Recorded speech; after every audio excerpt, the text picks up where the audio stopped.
Bonjour, je m'appelle Gaëlle et j'ai été invitée à vous parler un petit peu de Noël dans mon pays natal, l'Angleterre.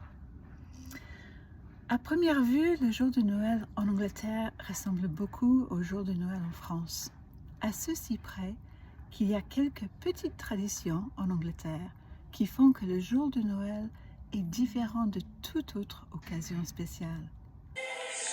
Nous portons des chapeaux ridicules, nous mangeons des puddings bizarres et nous jouons à des jeux stupides.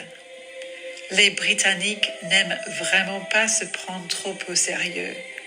Et pour cela, Noël est une excellente excuse.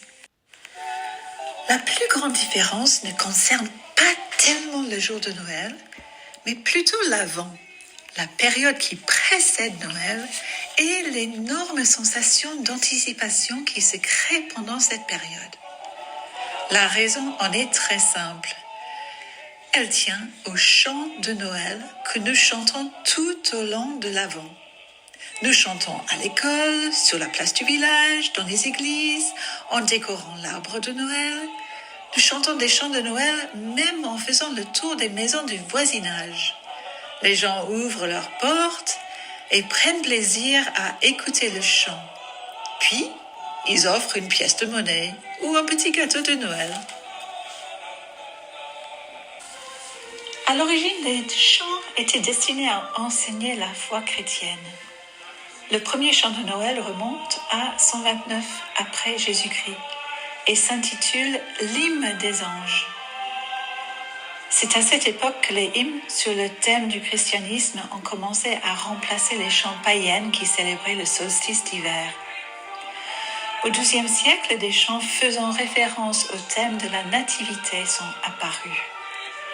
Les chants de Noël ont gagné en popularité au cours du XVIe siècle, avec la Réforme anglaise. Le premier culte des chants de Noël a eu lieu en Angleterre la veille de Noël en 1880. Pour moi, les chants ont toujours fait partie intégrante de la période de Noël.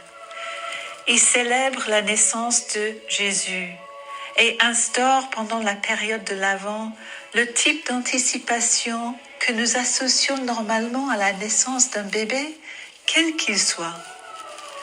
Mais l'Avent ne célèbre pas seulement la naissance de l'enfant Jésus.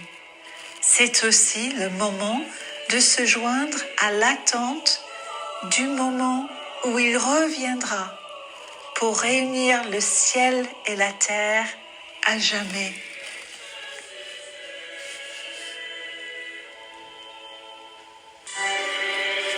Ce que j'aime dans notre congrégation, c'est qu'elle aime chanter.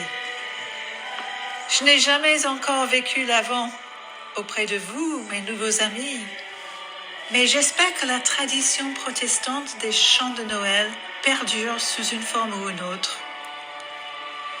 Si ce n'est pas encore le cas, il n'est jamais trop tard pour faire revivre une ancienne tradition et utiliser le chant pour sortir du temple et atteindre les oreilles de la communauté au sens large.